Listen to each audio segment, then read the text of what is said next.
What is up, everyone? This is OJ over here from PlayerEssence, and welcome to another PE Nintendo Switch news video. Today we've got a bunch of great topics for you, so let's go ahead and jump right in. So LEGO Worlds has been confirmed for the Nintendo Switch. Now this game has already been confirmed for the PS4 and Xbox One, but now we're going to be getting it on the Nintendo Switch as well. Arthur Parsons, who is the head of design at Traveler's Tales, spilled the beans via Twitter. There was a user that asked him a question on Twitter saying, "Any LEGO plans for the Switch, Arthur?"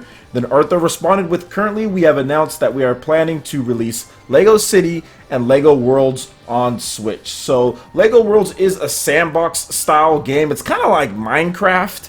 It's kind of really similar to that, but all Lego-fied, and I think this could actually be pretty cool, especially if you like the LEGO franchise, and it might be a little bit higher production quality or budget that they have to do with the LEGO franchise there. So between LEGO City Undercover and LEGO Worlds, it seems like that style that they're going for, the open world gameplay, I think will fit what the Nintendo Switch and of course PS4 and Xbox One can do. But the coolest thing about this version, which makes me a little bit more interested in it, is because of the portable nature. I'm not so sure if I'm going to play this style of game at home when I've got Zelda and ARMS and Mario Kart and all the other big first party titles, but this type of game on a lunch break or something, I think it can be pretty cool. So I'm really looking forward to this and seeing how this game progresses. Alright, next we got some big news for Yooka-Laylee from the Wii U to the Nintendo Switch. So backers will be able to switch to the Nintendo Switch version at the end of the month. So Platonic Games has actually just announced this, and it's going to be out on the PS4 and Xbox One in April,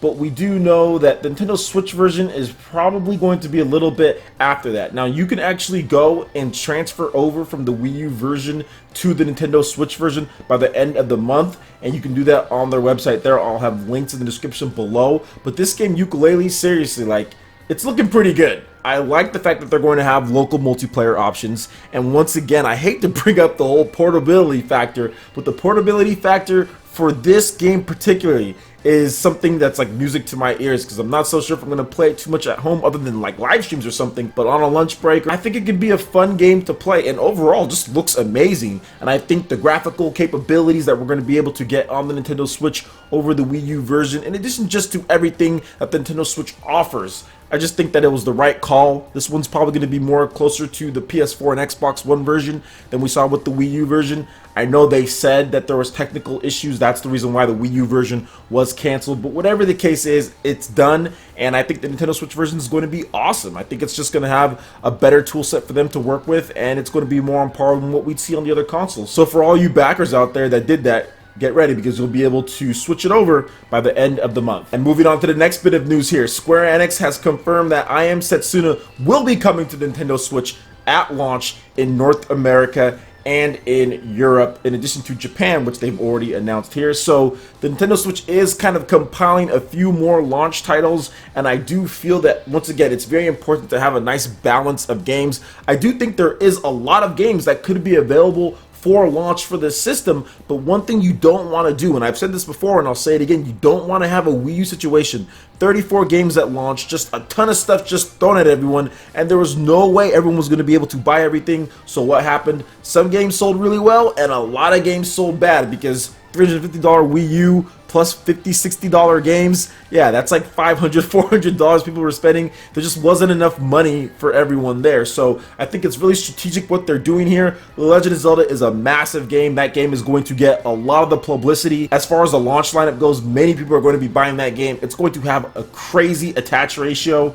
And I think having stuff like I Am Setsuna, something that offers a little bit different of an experience than just to like Bomberman and a couple other titles that they have, 1-2 Switch, Skylanders. They need to just diversify it a little bit more. I would like to see a little bit more stuff thrown in there. I think they have around 7 games with that Binding of Isaac. If they throw in a few more games, I think it's going to be a solid launch. I'm already going to get it, obviously, with I Am Setsuna now coming. That is going to be pretty much a day one purchase for me. I know I'm going to pick it up in March sometime. And then in addition to the Legend of Zelda and Bomberman, that is good for me. But the cool thing about this game, I Am Setsuna, for the Nintendo Switch, is that it's actually getting an exclusive PvP mode to where you can actually battle out with others online once you get past a certain part in the story. So that's actually really good there. I like the fact that they're adding content to the game, and once again, the portability factor for grinding, doing side quests, stuff like that, I think is really good. And I would love to see Tokyo RPG Factory, because that's the people who did this game. I would love to see them make more games on the Nintendo Switch. I would love to see them start putting over more, because this was their first game, and I think it was a valiant first effort. Hopefully we see more from them,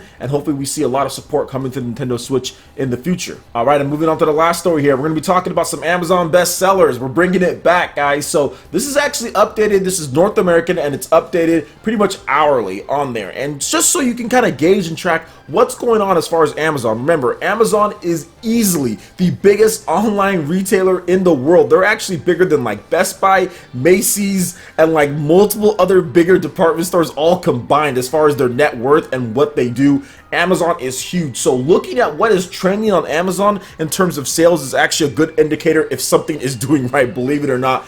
Amazon Prime is destroying people left and right and has Best Buy and other tech places scrambling to keep up with them. And I love Amazon. I have Amazon Prime myself. So we are going to start taking a look at how these Amazon sellers are going. And once again, it's always one thing that you notice is that the PlayStation gift cards, the PlayStation store cards, because a lot of people necessarily don't trust putting your credit card information in there. So you're always going to see those up there, and a lot of them. But the number one thing was actually Nintendo Pokemon Go Plus Bluetooth bracelet. That is the number one thing right there, selling for $42.79. At number 2, we have the $10 PlayStation Store gift card. You can use it for all the different systems: PlayStation, PS3, PS4, PS Vita, of course, the digital code, in addition to a $20 one. So the first one was a $10, then you have a $20 one. The number 4 is Resident Evil 7 on the PS4, okay? Only the PS4 version, $59.99. Then coming in at number 5, which is actually pretty freaking cool, is The Legend of Zelda Breath of the Wild on the Nintendo Switch, and that's what I wanted to focus on. If you want the full list here, I think there's 30 titles, if I'm not correct, or 30 things in general. No, the top 20. You can see the whole 100, but the top 20, if you want that full list, check out the description below. You can see it there. But I just want to talk about the difference between the Nintendo Switch version and the Wii U version, because I was actually on a debate with Rerez on Retro Gaming Tube's channel, Sean Long. Make sure you check it out. I'll have a link in the description below. And I talked about how the Nintendo Switch version is probably going to blow the Wii U version out because of the Amazon sales, because I was looking at it back then and it was already above it. But now the gap has even widened quite a bit, because the Wii U version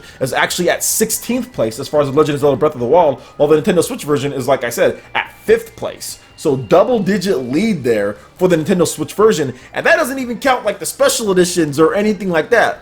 I've said this before, I'll say it again. This is going to be a similar situation to Twilight Princess when it comes to sales, because Twilight Princess on the GameCube actually released after the Nintendo Wii version of the game, but I think it's still going to be a massive gap in terms of who buys what. A lot of people, a lot of core fans, people who love Zelda, they're going to want to get the best playing version of Zelda. This is an open world game. The Wii U version has not had the best showing, even from Nintendo officially. So you're seeing this here, 5th and 16th place, even though the Wii U version has been out a lot longer as far as when to buy and reserve and all that. And I'm hearing similar things when it talks about reserves. I have a couple of my friends that work at Walmart and Best Buy, and they're all saying, hey man, the Nintendo Switch version is definitely getting the most of the pre-orders. People are just really snapping up the Nintendo Switch. So I'm very hopeful for the Nintendo Switch launch. I think that there's a lot of things that they can do better, but I do think that having Legend of Zelda Breath of the Wild kind of mitigates a lot of that stuff, because this game is massive and it's easily going to be one of the best-selling Zelda games, easily, like hands down. By the time like next year rolls around, probably by the end of next year, you will see this right there at the top of Legend of Zelda games when you combine the Wii U and the Nintendo Switch version of the game. So I'm excited. We are about a month or so away from the launch of this. I love the fact that it's coming out at the beginning of the month. We don't have to wait till the end of March to get this Nintendo Switch. And Legend of Zelda Breath of the Wild is going to drive sales for the foreseeable future. So there's more games coming out. But Mario comes out right next month there. It doesn't stop. It doesn't really stop. Mario Kart and Zelda in the first 2 months? Man, that is legendary. I don't think Nintendo's ever done anything that crazy. Mario, Zelda, big 3D Mario games, Splatoon 2, ARMS, I mean, Xenoblade. There's been no lineup in Nintendo's history in the first 8-9 months that's ever been this good. Hands down. That is a video for another day. Alright guys, that wraps it up for this video here. Go ahead and hit that like button if you did like it. Lets me know you guys want more content like this going forward in the future. And subscribe to PlayerEssence for more news, reviews, trailers, tips, and tricks, and everything in gaming. Thank you so much for watching, and we'll see you guys for the next video. Peace.